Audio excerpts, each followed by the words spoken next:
Hi, and thanks for joining me in my shop. I'm going to be permanently installing the two capacitors that I've got hanging out here on their leads right now. And I think following that, whether I do it today or not, I'm not sure. It's a beautiful sunny day outside. Not so warm yet, but still really nice. So I think I want to spend some time outside rather than in my shop here, among other things. So I may just put these two capacitors in properly and give the radio a quick test just to make sure it's working in that. We'll see how it goes. So I think I'm going to have to remove this first with the soldering iron and then trim the leads and reinstall it. And maybe while I'm doing this, I'm just going to chat about my velocity. My velocity. Yes, my low velocity work here. My philosophy on learning. For me, anyway, this is how I approach learning. Kind of always been this way, even though I really didn't understand what I was up to. But first of all, I love to see for myself. I'm happy to hear what other people have to say, that's for sure, but I love to see for myself. And if I haven't seen for myself, I have a pretty healthy dose of skepticism over anything that I'm told or is suggested to me. I just like to see for myself. I think lots of people are like that. I don't think that's unusual at all.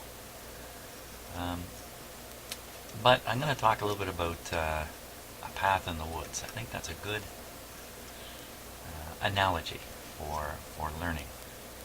So, and what I'm going to talk about is how to learn to walk the path through the woods.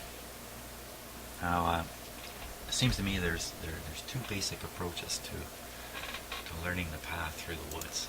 One is you find somebody who knows their way through the woods, and this is not an easy path. I'm not talking about a nice, straight, easy path. And it's not a friendly woods that you walk through and everything is common to you or normal to you. This is a scary, dark woods with all kinds of traps and pitfalls and wild animals and dangerous stuff. You don't even know what's in there.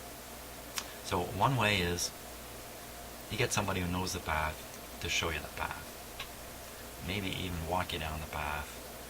Maybe even point stuff out about where you need to jump over stuff, or don't be fooled by this apparent fake path off to the left here. Don't go there, don't go here. How much further is it? All this kind of stuff. Help you with all that. Maybe even really smart and get 2 or 3 different people to show you the same path. And all of them with a little bit of a different view on the path and how you should travel the path through the woods. And that's certainly one valid way to learn where the path is through the woods. But that's not the approach I like. I'd much rather I guess I gotta find the start of the path myself. I don't even have to do that. Just show me the woods and tell me there's a path in there, and I'm happy to just go and wander the woods looking for the path. Now, this is kind of a problematic approach. It's not efficient at all. You can spend a long time in the woods. You can even encounter the path, not even know it's the path through the woods. And when you do encounter the path, you're encountering bits and pieces of it because you're wandering around. You're wandering around all through the woods. You can get lost in the woods for days. And you get the sensation that there is no path. And why can't I find it? Does the path look different than other paths? What's going on? All these things can happen while you wander.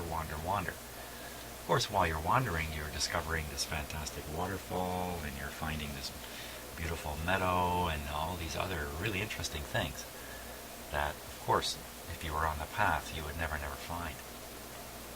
But eventually, if you wander long enough, and if you're vigilant and careful enough about what you're doing, you will find enough of the path that if you choose to, you can walk the path through the woods. But the key thing here is you've learned much more than the path.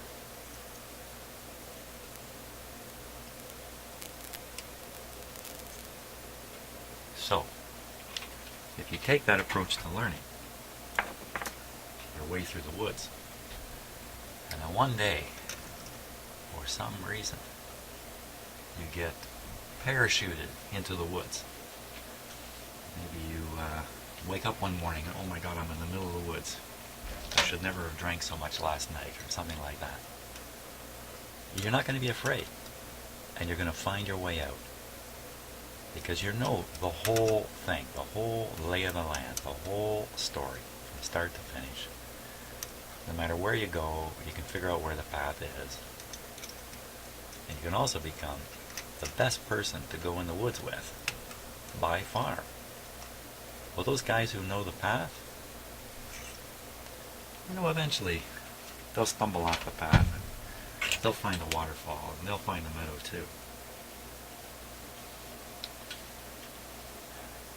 But you'll know all this stuff. And so this is the philosophy of learning that I like. And what are we on this planet for anyway? To hurry up? Is that what we're on the planet for? I'm not so sure. So, I can't say I've been conscious that this is the approach I've been taking all my life in learning. But when I look back at how I behaved as a kid and the like, it is. I want to see for myself. Let me just try. I think you develop a fair bit of resilience, fortitude, and security in doing things that way. Maybe I'll carry on with another philosophy. It's just on the edge of this one. It's not so much about learning. It's just about traveling through life. So again, there's a couple different ways to approach life and travel through it. And one of them is you think of life as a road. And you're traveling down the road. And along the road are destinations. Maybe at the end of the road is a destination or something like that. I think you know what I'm getting at. And so the objective in life is to get on the road, stay on the road, go down the road, get to where you're going.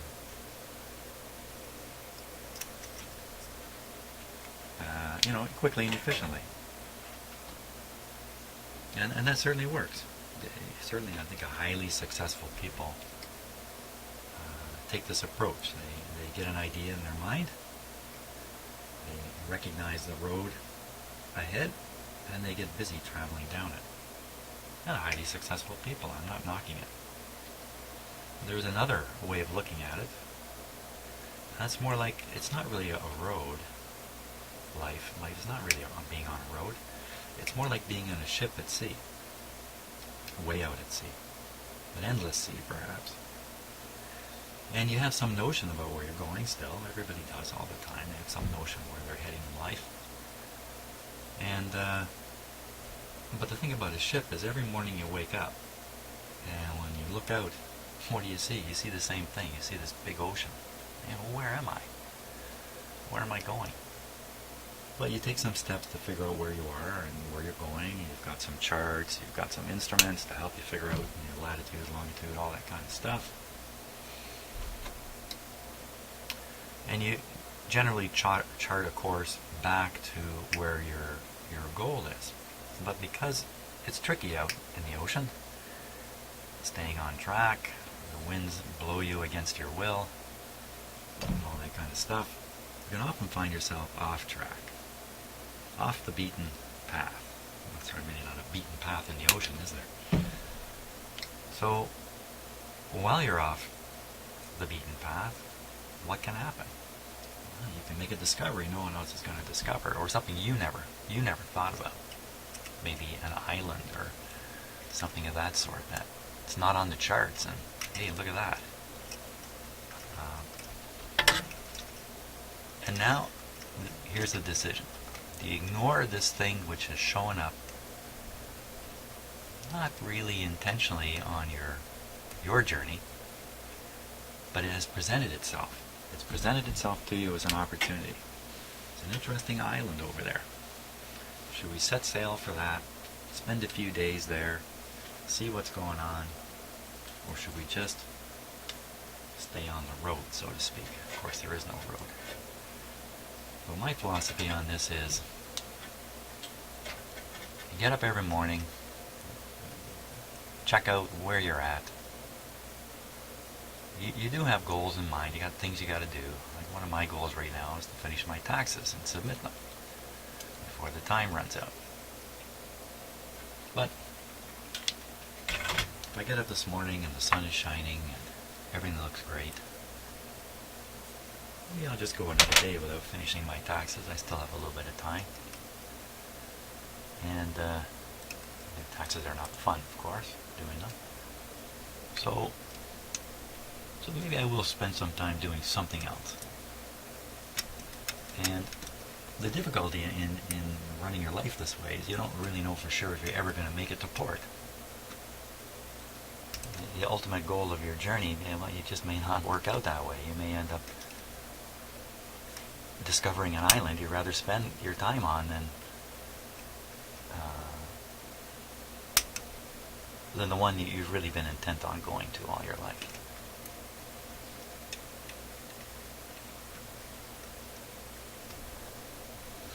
So it is with these YouTube videos. I had no intention of doing anything like this. I literally got up one morning and thought, hey, it might be fun to see if I can get myself live on the internet while I'm doing this work. And my thinking was, if I can do that, then when I'm doing work for people, I can turn on the cameras and they can tune in, so to speak. I never thought about anything in public. Never. I started down that road, and a lot of other islands started showing up. Started down that road. Let's back that up. I started out to see, literally to see how to do this. How to make a live video over the internet. Turns out I figured out how to do it pretty quick, but along the way, as the days went by, I found out more and more stuff, including the discovery that these live videos I was doing were being posted to my YouTube channel. I didn't even know I had a YouTube channel. I didn't know anything. Absolutely nothing. Nothing about shooting videos, nothing about nothing. But day by day, step by step, I sort of recharted my course. And here's where you see me today. It's been a couple of years now. A couple of years, I can't believe it. A couple of years working away at doing this kind of stuff on video. It's been lots of fun. I've learned lots of stuff. Lots of interesting people have contacted me, and I've been in communication with them, and all these things. None of them were ever on my life plan. And as they showed up on the horizon, I sailed over and checked them out, because I'm a naturally curious person too, and I think most people are.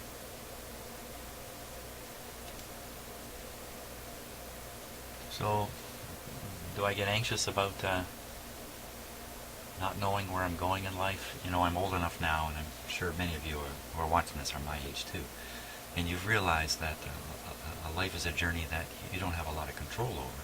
And when I look back at my life and I think about any point along the way, could I have predicted where I was going to be 3 years from then?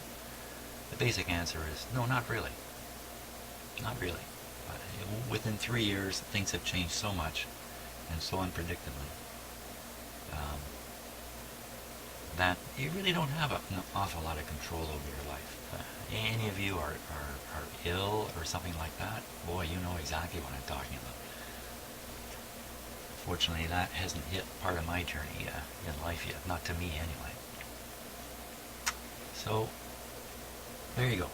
Thought I'd give you a little philosophy there, my own personal philosophy about these things. And maybe it rings with a lot of you. And maybe really nothing unusual in what I'm saying at all.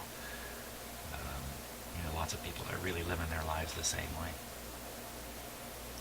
Okay, but if one thing's for sure, I don't have the $1 million in the bank.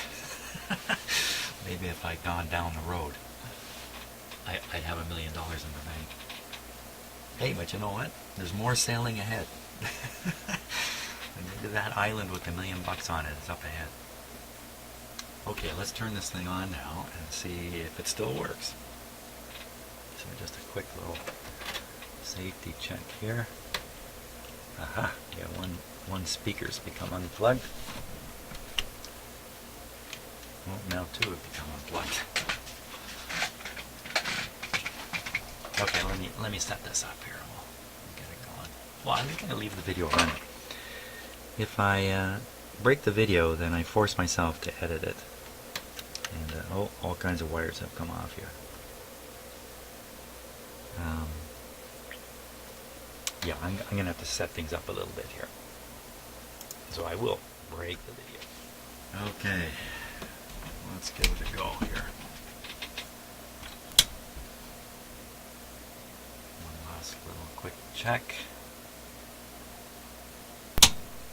Here we go. Okay, I've got the outdoor antenna connected to it. Both speakers connected. Volume's turned right down.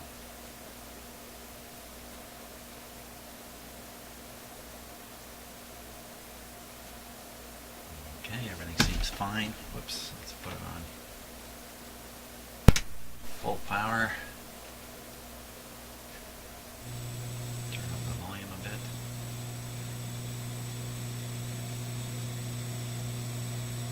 Okay, nervously tune this radio. So a song that cost him a lot, and Rolling Stones right there. Darren, in the Maureen Holloway coming up. Dominic Diamond this morning. Dominic is in for Joanne throughout the entire week, and not only will he be sounding great today, but looking pretty good too. We all will in sunshine and 18 degrees. Q107 rocks the continent. You and a friend flying to Nashville with tickets for the sweetest show in town. Q107 rocks the continent with Def Leppard in Nashville in concert with TripCentral.ca. When we play Def Leppard, know the songs at Q107.com. Each time you do, the better your chances of seeing them in the songwriting capital of North America. Q107 rocks the continent with Def Leppard in Nashville. In concert with TripCentral.ca. Toronto's Rock. Q107. Do you use sedative drugs recreationally? INC looking for healthy adults, 18 to 55 years of age, who use sedatives such as barbiturates, downers, rubies, or benzodiazepines for non-medicinal purposes. Participants will receive financial compensation for this clinical research study. Call INC Research at 416-640-4004 to see if you qualify. That's 416-640-4004. My 1-year-old son, Calvin, received a bone marrow transplant. I stayed with him in hospital for 37 days, and when we finally came home to the Ronald McDonald House, I was completely overwhelmed. It was like being... Everybody was so welcoming, and they treated us like family. Join us Wednesday, May 6th for McHappy Day. Purchase some of your favorites, and you will help support more than 20,000 families and children's charities this year. Visit McDonald's for details. Thank you for helping us through it all. Start your spring. Well, I hear a little bit of distortion in there, but maybe it's the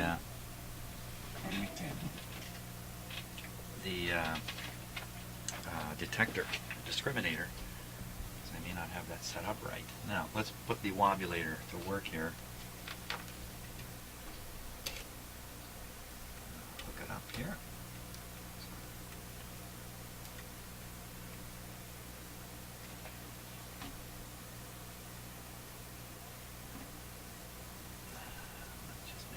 Working. Yep.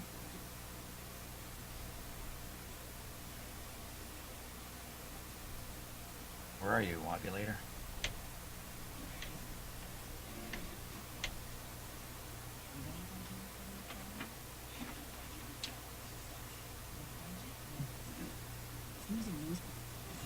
Hey, well, there we are.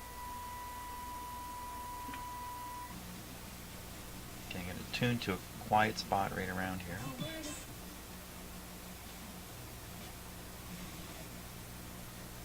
Right there.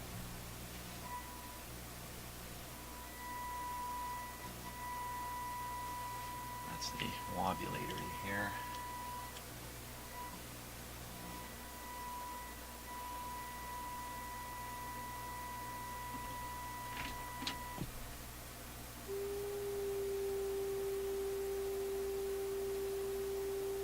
Okay, now turn it up to make the signal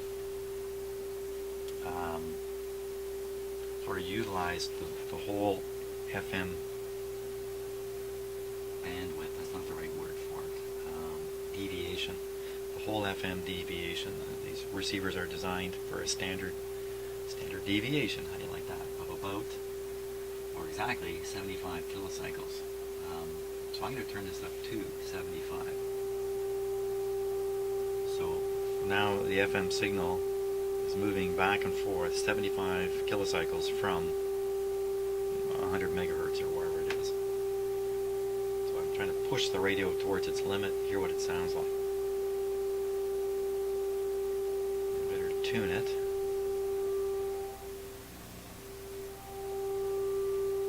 You can see how critical the tuning is, because the sound of that signal is a pure sine wave. It varies a lot as I tune through it.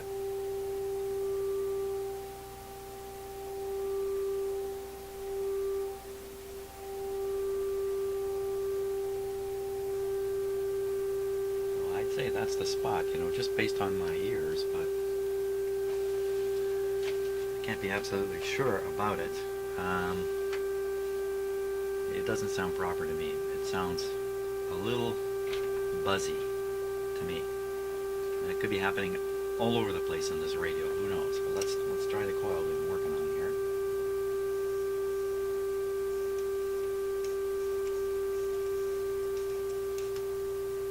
That seemed to de-buzz it a bit. But if I remember right, turning it this way makes the radio we are listening to sound crummy. See, I'm out in the woods now, wandering around in the woods.